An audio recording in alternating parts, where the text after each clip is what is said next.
அஸ்ஸலாமலைக்கும், welcome to ஷாதுர் kitchen. இன்னைக்கு நம்ம சேனல்ல என்ன சமைக்க போறோம்னா சிக்கன் சமோசா தான் சமைக்க போறோம். அது எப்படி செய்யலாம்னு சொல்லிட்டு ஈஸியாக எப்படி செய்யலாம்னு சொல்லிட்டு பார்க்கலாம் வாங்க. இப்போது ஒரு பெரிய மிக்சர் ஜார் எடுத்திருக்கேன். இப்போது சிக்கன் நல்லா வாஷ் பண்ணி 7 டைம்ஸ் நல்லா வாஷ் பண்ணி எடுத்திருக்கேன். இது லைட்டாக அரைக்கணும், ரொம்ப அரைச்சிடக்கூடாது. லைட்டாக ஒரே ஒரு பல்ஸ் மோட்டில் போட்டு எடுக்க போகிறோம். பாருங்கள், இந்த மாதிரி அரைச்சிருக்கேன், ரொம்பலாம் அரைக்கலை, ரைட்டாக வந்து பல்ஸ் மோட்டில் போட்டு வந்திருக்கேன். இப்போ நெக்ஸ்ட் ஸ்டெப் என்னன்னு பார்க்கலாம். இந்த மாதிரி ஒரு அகலமான ஒரு கடாய் எடுத்திருக்கேன்.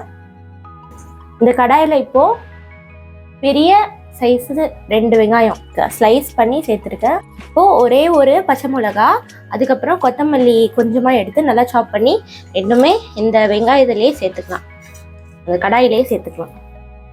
நெக்ஸ்ட்டு மெயின் இன்க்ரீடியண்ட்டு ஒரே ஒரு சின்ன டீஸ்பூன் அளவுக்கு இஞ்சி பூண்டு பேஸ்ட்டு சேர்த்துக்கிறேன்.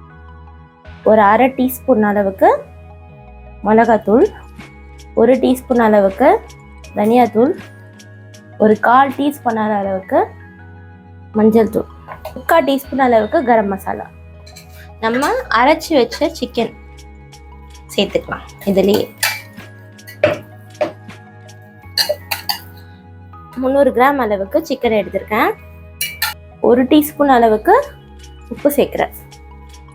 சேர்த்துட்டு எல்லாத்தையும் ஒரு சேர கலந்து விட்டுக்கணும்.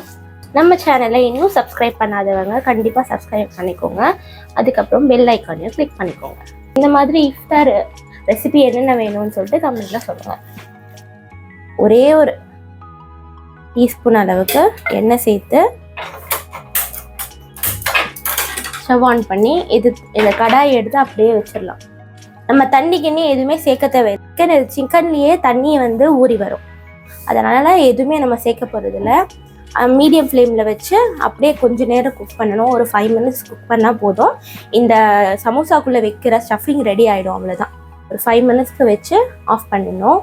5 to 7 மினிட்ஸ் அளவுக்கு நம்ம வந்து மீடியம் ஃப்ளேமில் வச்சு அதுக்கப்புறமா வந்து ஆஃப் பண்ணிவிட்டா அவ்வளோதான். நடுவில் கொஞ்சம் கிண்டணும். வீட்டில் வந்து குட்டி பசங்க எல்லாருமே சாப்பிட்றதால நான் காரம் கம்மியாகவே சேர்த்துருக்கேன். நீங்கள் வந்து உங்களுக்கு தகுந்த மாதிரி நீங்கள் நல்லா காரமாகவே சாப்பிடுவீங்கன்னா அதுக்கேற்ற மாதிரி சேர்த்துக்கோங்க. கொஞ்சம் லிட்டு போட்டு மீடியம் ஃப்ளேமில் வச்சுருக்கேன். லிட்டு போட்டுட்டு அப்படியே ஒரு 5 மினிட்ஸ் வச்சுருங்க, அவ்வளோதான். ஓப்பன் பண்ணுற பாருங்கள் நீங்களே. நான் எந்த தண்ணியுமே ஊற்றாமலே அந்த சிக்கனில் அதுக்கப்புறம் அந்த வெங்காயத்தில் இருக்கிற தண்ணி எப்படி வந்து ஊறி வருது பாருங்கள். வந்து பாருங்கள், சிக்கன் பீசஸ் தெரியுதா? லைட்டாக தான் அடிச்சிருக்கேன்.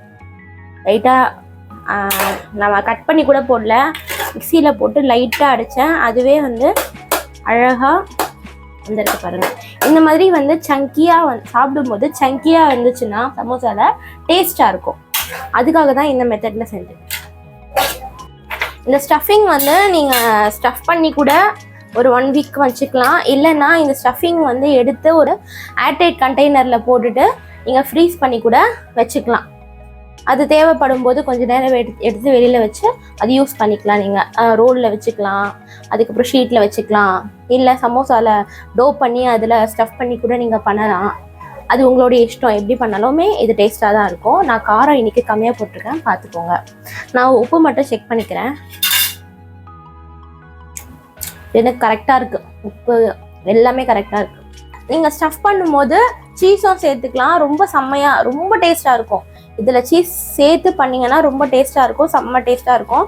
உங்களுக்கு வேணும்னா நீங்கள் ஆட் பண்ணிக்கோங்க, இல்லை ஸ்கிப் பண்ணணும்னா ஸ்கிப் பண்ணிக்கோங்க. இப்போ வந்து சிக்கன்லேருந்து வந்த தண்ணி ஃபுல்லாகவே வத்துற அளவுக்கு நம்ம வந்து கொஞ்சம் நேரம் வெயிட் பண்ணலாம். நல்லா வத்திடுச்சுன்னா ஆஃப் பண்ணிவிட்டு நல்லா ஆற விட்டுட்டு அதுக்கப்புறமா நம்ம சமோசாவில் வந்து ஸ்டஃப் பண்ண ஸ்டார்ட் பண்ணிடலாம். அவ்வளோதான், நம்மளுடைய ஸ்டஃபிங் டன். ஆஃப் பண்ணிடலாம். நான் ஆஃப் பண்ணிட்டேன். இது ஃபுல்லாக கம்ப்ளீட்டாக ஆறட்டும். இது அப்படியே ஆற விட்டுடலாம். பைண்டிங் ஏஜென்ட்காக எப்பயும் போல் மைதாவை தண்ணியோட சேர்த்து, மைதாவில் கொஞ்சம் தண்ணி சேர்த்து கொஞ்சம் திக்காக கரைச்சிக்கோங்க. ரொம்ப தண்ணி இல்லாமல் திக்காக கரைச்சிக்கோங்க. இது ரெடி ஆயிடுச்சு. கோன மாதிரி அவ்வளோதான். இப்போது ஸ்டஃபிங் வச்சுக்கலாம். அந்த சமோசா ஷீட்டு நம்மளே வீட்டில் கூட பண்ணலாம், இல்லைன்னா ரெடிமேடாக வெளியில் கிடைக்குது, அது கூட வாங்கிக்கலாம். ஸோ அழகாக மடிச்சாச்சு. ஓகே, ஸோ அழகாக மடிச்சாச்சு. ஓகே, இப்போ பேக் சைட் திருப்பி பாருங்க. ரெடிங்கெல்லாம் மைதா ஒட்டிட்டேன். ஸோ இது இப்படி, இது அழகா இப்படி சமோசா ரெடி. ஸோ நார்மலாக ஒன்று செஞ்சு காட்டுறேன். இப்போ இது ஒன்று மடிச்சாச்சா, இந்த சைடு கொஞ்சம் மடிச்சுட்டு ஆப்போசிட் சைடில் மடிச்சிடுங்க. மடிச்சிட்டா உங்களுக்கு ஒரு கோன் கிடைச்சிடும். ஓகேவா, கோன் கிடைச்சிருச்சா? ஸோ இந்த கோனில் ஃபில் பண்ணிக்கலாம். ஸோ வந்து இது இருக்கு இல்லையா, இது க்ளோஸ் பண்ணிக்கோங்க.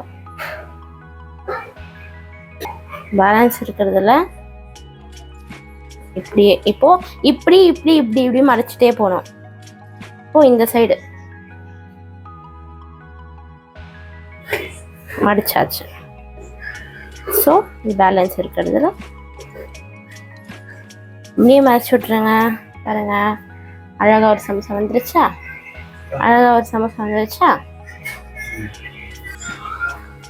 பாருங்க, நான் இவ்வளோ சமோசாஸை வந்து ஃபோல்ட் பண்ணி ரெடி பண்ணி சைடில் வச்சுருக்கேன். இப்போ ஃப்ரை பண்ண வேண்டியதான். கடாய் வந்து சூடாயிடுச்சு. இப்போ எண்ணெய் ஆட் பண்ணிக்கலாம். எண்ணெய் ஆட் பண்ணியிருக்கேன். எண்ணெய் நல்லா சூடாகணும். அதே தான் பொரிக்கிறதுக்கு எல்லாத்துக்குமே அதே தான். நல்லா சூடானது பிறகு மீடியம் ஃப்ளேமில் வச்சுட்டு எல்லாமே ஒன்றா போட்டு ஃப்ரை பண்ணி எடுக்கணும். எல்லாம் நான் ஒன்றா சேர்க்குறேன். மீடியம் ஃப்ளேமில் வச்சு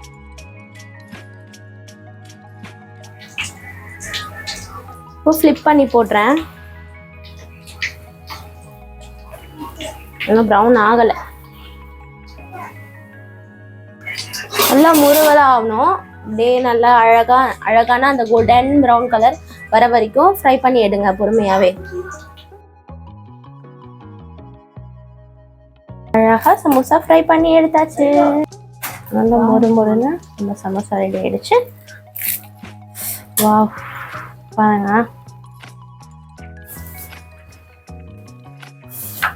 மாஷால்லா செம்ம டேஸ்டா இருக்கு, கரெக்டா இருக்கு, எதுவுமே குறை இல்லை. அல்ஹம்துலில்லாஹ். அவ்வளோதான், நம்ம செம்மையான மொறுன்னு சமோசா ரெசிபி டன். நெக்ஸ்ட் ரெசிபியில் நெக்ஸ்ட் வீடியோவில் உங்களை சந்திக்கிறேன். பாய் பாய்.